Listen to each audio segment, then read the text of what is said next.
এই তো তাড়াতাড়ি করে তো আমি কাপড়গুলো ধুয়ে নিতেছি। আরে রোহানের আব্বু কি করতেছো তুমি কেন এইখানে? আরে আমাকে কিছু বলবে নাকি? আচ্ছা আসো এখানে আমার কাপড়গুলো একটু চিপড়ে দাও, আমি তো অনেক সুন্দর করে ধুয়ে নিয়েছি। আচ্ছা দাও দাও, আমি তো চিপড়ে দিতেছি, কোনো সমস্যা নেই। আরে আরে আমার ছেলে তো দেখি আমার বউয়ের কাপড় ধুয়ে দিতেছে, আমার কাপড় ধুইতে বললেই তো না করে শুধু।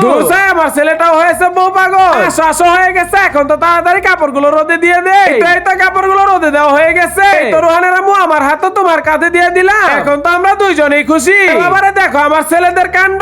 চলো যাই, এখন তো আমরা দুইজনে মিলে নারকেল চুলবো। নারকেল কোথায়? এই তো আমি নারকেল আনতেছি। এই না আমি তো নারকেল খেতে দিলাম, তুমি তো এখন চুলো আবারও খেতে দে।